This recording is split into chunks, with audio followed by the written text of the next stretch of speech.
Return Show, we're joined by Professor Paul Milgrom, widely recognized as one of the world's leading experts in auction and market design. Professor Milgrom is a longtime professor at Stanford and the founder of Auctionomics. Professor Milgrom has spent decades shaping the way academics, policymakers, and business leaders think about the way auctions, strategic decision making, and the efficient allocation of scarce resources. Professor Milgrom is a Nobel Prize winner, also an Emmy Award winner, and the author of numerous influential papers on auction theory and market design. And perhaps most notably and most importantly, he's been a mentor to generations of students. On this episode, we're going to dive into Professor Milgrom's insights on market and auction design, and even hear his advice for the everyday person looking to make smarter economic decisions. Thank you, Professor Milgrom, for joining us today. Pleasure to be here. Thank you. So I think we'll just get in right with the first question. So looking back at your early years, were there any experiences, challenges, or mentors that sparked your interest in economics and more specifically drew you towards auction theory and market design? I mean, were there any sort of pivotal moments in your education that, kind of signaled to you that auction theory and market design was the area that you would want to go into within economics itself? It's amazing how many random influences affected my career at different points in time. For me, actually, even ahead of the question you asked just ahead, I had come to Stanford University intending to get an MBA degree, although I was always very inclined toward research. I wasn't really mostly inclined toward being a business person. I didn't know what I was doing, and the faculty could tell that who I was from the way I behaved in class, and they invited me to join the PhD program. And I got into a PhD program, and because I realized I did have inclinations toward research, but I wasn't sure what I wanted to do. So I asked one of the other graduate students, Ben Holmstrom, who later was also a Nobel Prize winner.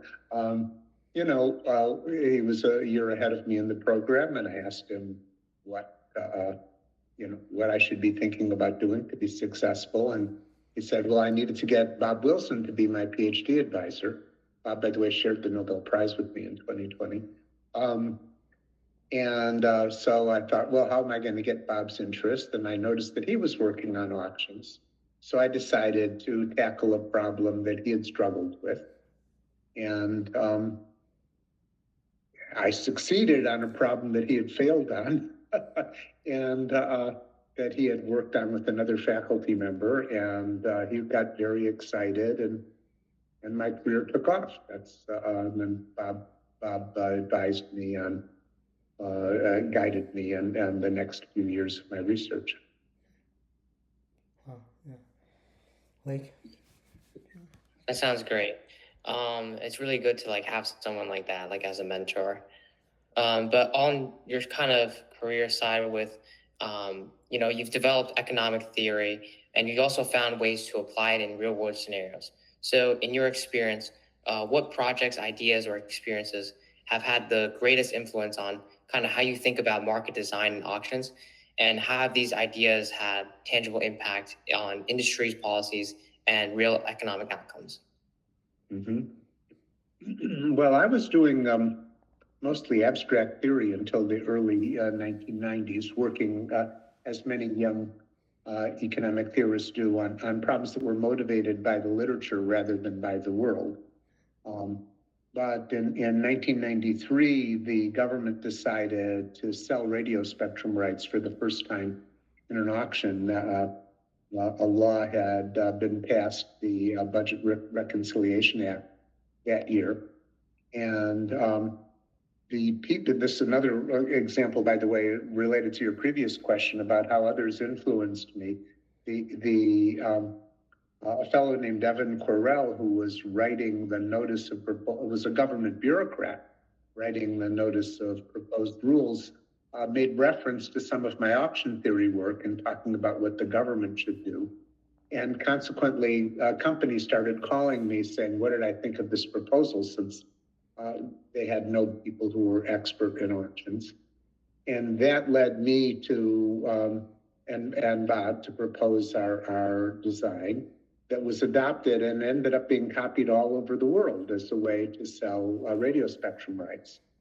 And then I started getting asked by lots of other people, and I've worked in agricultural products, electricity, and perhaps the most complicated one of all was in 2016, the U.S. incentive auction, which was a very complicated process for moving billions of dollars worth of, of television broadcast rights, from clearing out the broadcasters and reorganizing them and moving them into clearing spectrum, which would then be used for data, broadband data uses, wireless data.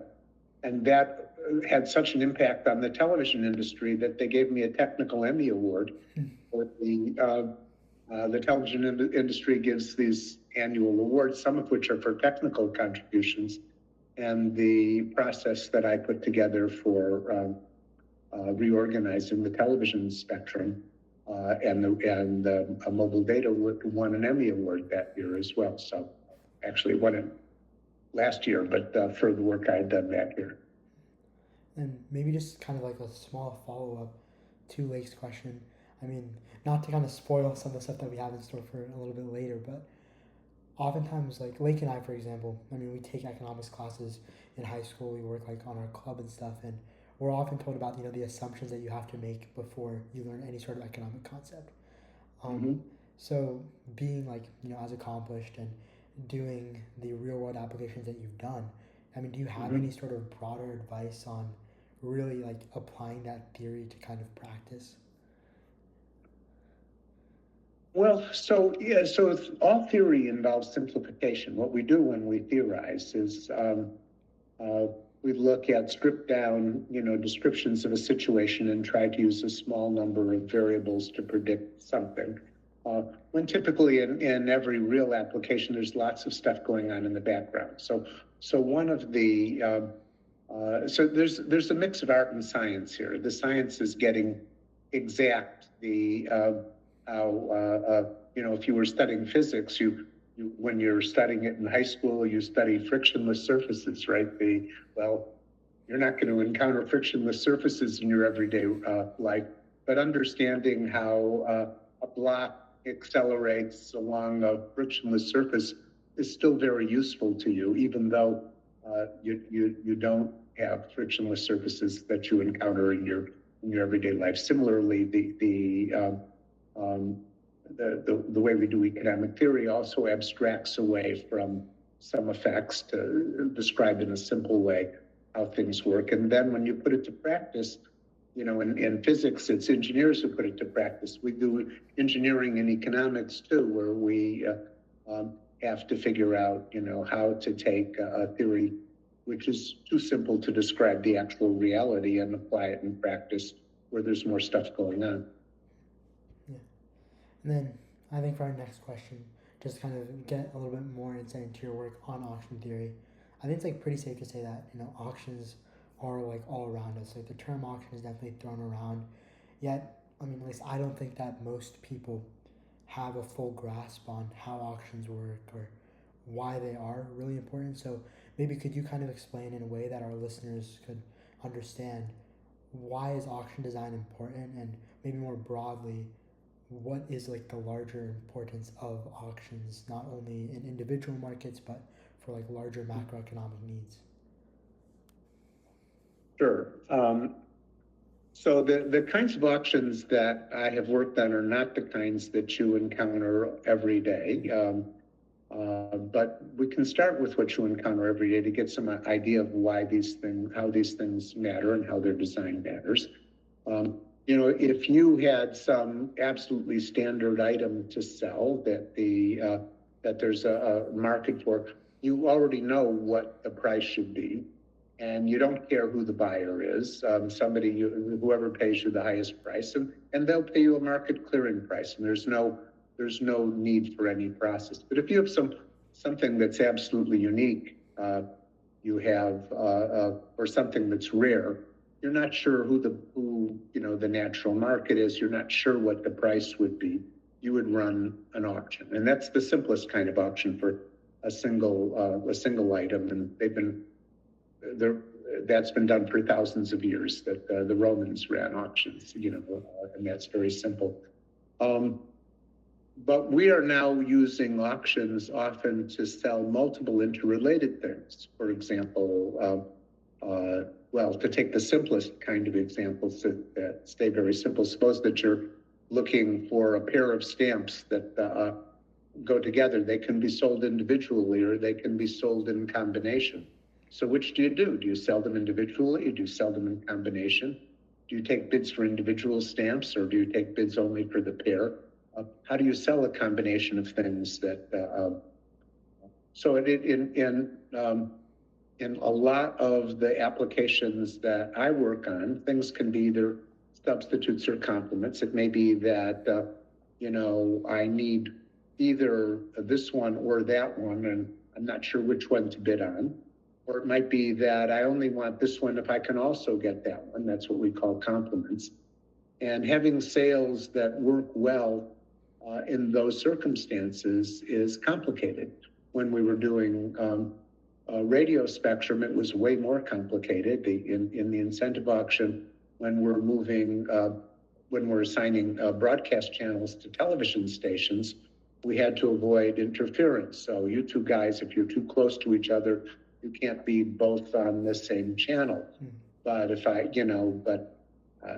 depending on how I organize who's on which channel, it looks, for high school students, I think it looks a little bit like a Sudoku or something. It's where you have to move things around so that they all fit together in a perfect way.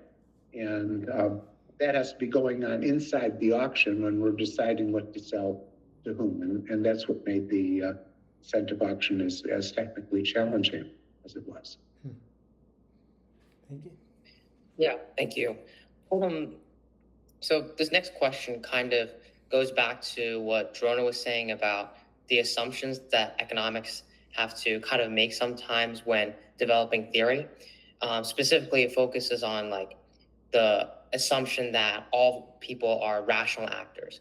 So in your opinion, how do you deal with the fact that humans are more complex and oftentimes irrational when considering theory relating to like auctions or market design, where that can have an impact?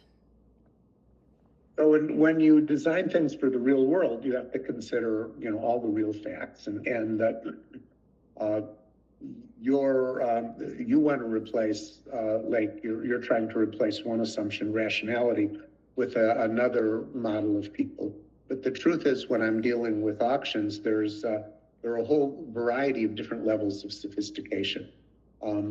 Sometimes, for example, I don't know if you know this, but when you browse to a site on the internet or play a game or so, wherever ads are shown, there are auctions. Every time that you browse to a site, there is an ad shown, and there's an auction for that ad. People decide how much they want to bid. The bidders in that case are machines, they're algorithms, and we are, sometimes the bidders are emotional people, sometimes the bidders are businesses, sometimes they're machines.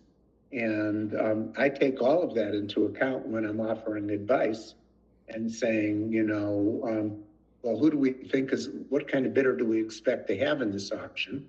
What kinds of mistakes are they likely to make? How likely are they to actually optimize? How can I make it simple so that bidders are attracted in the incentive auction? It was very important to get the owners of television stations, often families that had founded a station decades ago, to participate. And getting their participation meant making it simple so that they would find it easy to optimize. And that's all part of what you do when you do design for the real world.